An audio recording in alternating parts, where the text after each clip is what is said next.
ஆக ஐயான்னு ஒரு தலைவர் வராமல் இருந்திருந்தால் வட தமிழ்நாட்டில் இருக்கின்ற ஒட்டுமொத்த வன்னிய சமுதாய இளைஞர்களும் நக்சல்வாதிகளாக இருந்திருப்பாங்க, நான் உள்பட. என்னுடைய தந்தையும் அது போல சிந்தனை உள்ளவர், ஒரு முற்போக்கு சிந்தனை உள்ளவர். என்னை உருவாக்கிய எனது இனமான கால மருத்துவ ஐயா, எனது தந்தை போல உள்ள ஐயா அவர்களும் இதே போன்ற ஒரு முற்போக்கு சிந்தனை உள்ளவர்.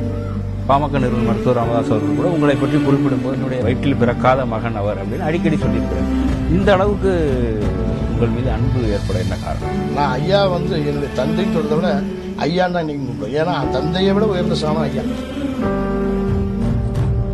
எனக்கு இன்னொன்று, ஐயா போல் ஒரு தலைவர் வராமல் இருந்திருந்தா இன்னைக்கு இந்த வட தமிழ்நாடு எப்படி இருந்திருக்கும்னா, இன்னைக்கு ஆந்திராவில் இருக்கிற மக்கள் தொகை இருக்கிற ஒரு பீகார் மிகப்பெரிய தீவிரவாத ஒரு மாநிலம் மாட்டி சிக்கி தவிக்கிறது பாருங்க. அதுபோல் வன்னிய இளைஞர்கள் தவறான பாதையில் போய் மிகப்பெரிய பிரச்சனை ஏற்பட்டு இவங்களை சமப்படுத்தி சீர்படுத்தியது ஐயா.